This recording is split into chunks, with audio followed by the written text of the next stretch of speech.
what is better? Savings, investment? What would you say? So I think if we're going to define the two, savings and investment, I think that'll be the best way to start. So I'm going to just put what I feel the two are. There's no... obviously we have dictionary definitions, but but that's not what you're going to use. Yeah, so savings is essentially money that we taking from our salary or our income, however and we're just storing it somewhere. Yeah. Saving it, taking a percentage or a rand value and storing it somewhere with no plan. Yeah. It's just putting it away somewhere. Okay. You may have we're going to leave it there for 10 months and then we're going to draw it out. So that could be considered as your plan. Okay. But there's no risk. Okay. With no risk means there's no potential for growth. Okay. Okay. So I moved from my check account into my savings accounts. I'm getting, 2% return. That's not even real growth. Inflation rate is higher than 2%. So I'm actually losing money doing that. Okay. Whereas investment, you're taking that amount, you putting it into a vehicle, not a car, but an investment vehicle that is going to achieve some real growth. The aim is for it to achieve some real growth. Okay. So you're investing into, trusts, stocks, alternate currencies, whatever it may be that works for you. Okay. The element of risk means there's a potential for growth. Okay. Investment is long term. When I say long term, I'm not talking about 2, 3, 4, 5 years. I'm talking about 10 years. That's investment. Savings up to 5 years for me. Okay. That's the cutoff. Up until 5 years, all you're doing is you're saving. You're putting money away for a something. Yeah. Investing is trying to get real growth.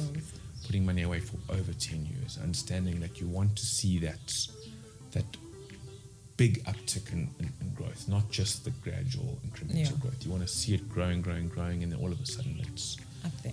Yeah, you want to see that curve, that nice curve that your money takes. Yeah. So the next question we were asked were the options.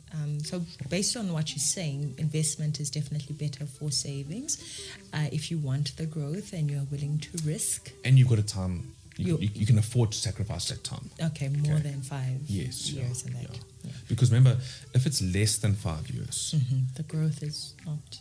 And you're going to put yourself to risks. So let's take COVID. Okay. March 26th of March last year. Stock market just plummeted. Okay.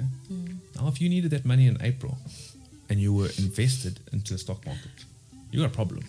Yeah. Okay. Yeah. If you needed the money now, you've got no problem because it's jumped. High. Okay. If you were in a savings plan, then you were better. You were fine. Yeah. Okay, so it's not that investment better than savings. Yeah. Why are you taking this? Yeah. Why are you putting this money away? Is it for a long-term goal or a short-term goal? If it's a very short-term goal, you don't want risk. You can't afford to have the potential loss. Yeah. So you save it. Yeah. But if it's for a long-term goal, you can afford to ride those waves and ride the plateaus and ride the ups and downs, and you don't want to be looking at it every day because you can get a fright. You want to when it goes down. Yeah, but sometimes it's good because when it goes down and you're buying again that month, you're buying at a low price. So when it does go up, now you see real that growth. Huge profit. Yeah. So you don't want to look at something that's super risky. You want to find something that fits your risk appetite, fits your time horizon, and then work from there. To the likes of Bitcoins and alternate currencies and these cryptos and forex trading and contract for difference trading and all these fancy things. Okay. Yeah. Look, you can make a lot of money out of it. You can also lose a lot of money. So if you know what you're doing and you think you can make the great returns, by all means, go for it. Okay. But understand that when you're going for that, there is an element of risk. And if you're willing to accept that risk, you can get great returns. But if you don't know what you're doing, don't try and be too clever, if you want to call it that. You need to understand that if you're playing with your financial security, you can't play a super risky game. Okay. So my suggestion would be, if you're going to be investing money, and what I would generally promote to a would-be client would be to go with something that you understand.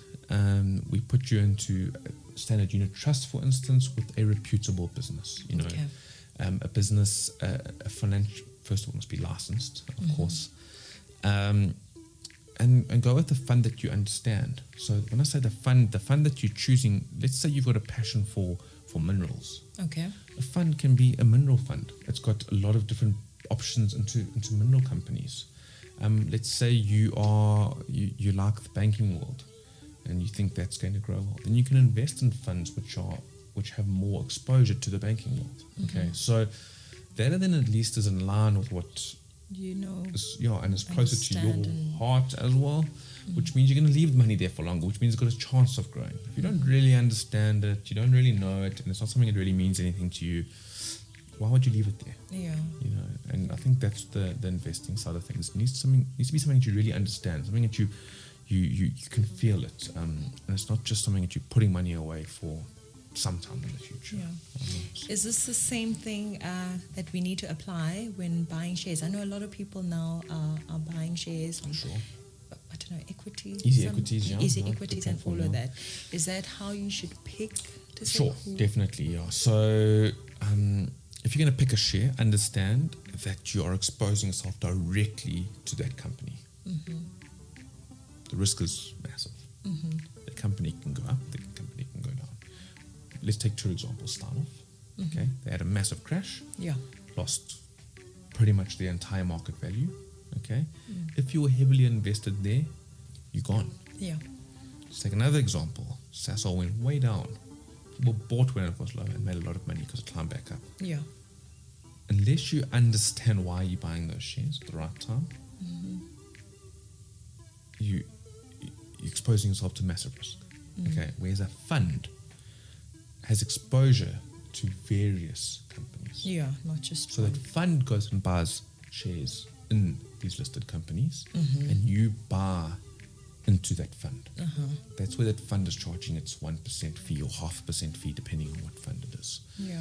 Those fund managers are sitting behind the computer all day long, looking at what to buy, why to buy. They've got a mandate. They report in why they're doing. They don't just wake up in the morning and decide to buy Sasol shares for argument's sake. Yeah. And that is where I do get concerned with these easy to use platforms, because it's very easy to go out and buy shares, but it's not necessarily the right choice for you as an individual. Okay, so again, risk mitigation. You want exposure to various companies, not just one. If you really understand a certain company and you know for a fact the board is great, the CEO is great, the chairman's great, the financials are up to standard, and they've got a great business, if you're that confident that you know what you're doing, then by all means go for it. Yeah. But I don't really know many people that are that confident that know what they're doing. It's not a sure thing. Yeah. So from what you're saying, I'm getting that the key to buying shares is you taking the time to understand the company, to make sure you do all the necessary due diligence before you buy. Correct, yeah. Okay. And understand still, even if you've done all that due diligence, You might still. there's still a risk. Yeah. Okay. That risk could pay off, it may not. Yeah. Okay. Both ways. Sure. But that's why you take a risk, isn't it? Yeah. That's it. Someone asked to say, if I'm not earning a lot of money, if I'm on the low side of money, what should I do with my money? I want to invest. I want to see the growth of my money. Which route should I take? Because sometimes it feels like these things like investment and growth is only for people who You've got a certain level of income, Yeah. So, first of all, I don't want to answer you with a negative answer, first of all. Alrighty. Do not fall for these get-rich-quick schemes and we'll turn your 5,000 to $1 million. Do not fall for that. And there probably are one or two stories people have made success out of it. Yeah. Those are one or two out of a lot. A lot, yeah. And unfortunately, the CEOs of those type of businesses, they're not worried about who is investing. They're just worried, can I buy my next helicopter? Can I buy my next Ferrari? That's what their concern is. And that's sad, but it's a sad reality. Okay, so if you're at that level where you know you're not earning a large amount, but you're in a position where you can put a certain amount away, understand that if you're doing that already, you're ahead of the pack. Okay. Most people forget about what they earn, want to spend every last cent. Okay. It's a sad reality, but it's a true reality. Yep. We drive down the road and we are consumer driven. There's adverts at us, buy this, take this on credit, first month free, 2-month payment, whatever it is, okay? Don't fall for that, okay? I understand if you're going to put some money away, if you at a point where you're putting as much as you can away, it's really stretching you, then you can't take risks. Then you want to rather be putting them into your savings account. The short term. Okay. Right. Once you get used to that, you say, okay, right, now I can take some of this money and I can go with something a bit more aggressive. Okay. You build up, you build up, you build up. And by building up and moving from one product to the next and making sure when you move it, there's no penalties, okay, you get to understand more about what you enjoy, what works for you, what doesn't work for you, okay? The big thing is, though, is get in. Start. Yeah. Don't talk about it. If you've got 100 Rand spare, I mean, most banks now, you can open up a savings account with your bank with a click of a button. Yeah. Open it up and just move that 100 Rand over.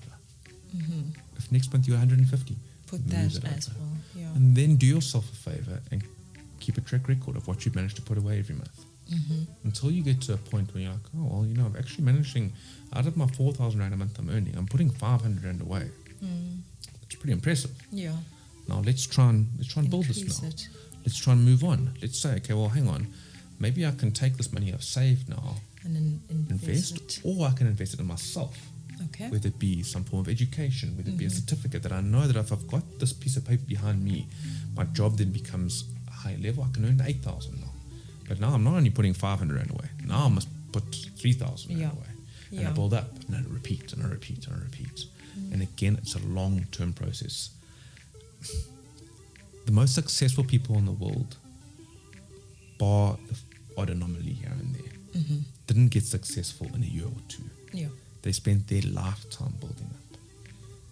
If you look at most, on a political point of view, most politicians in the world are above 65.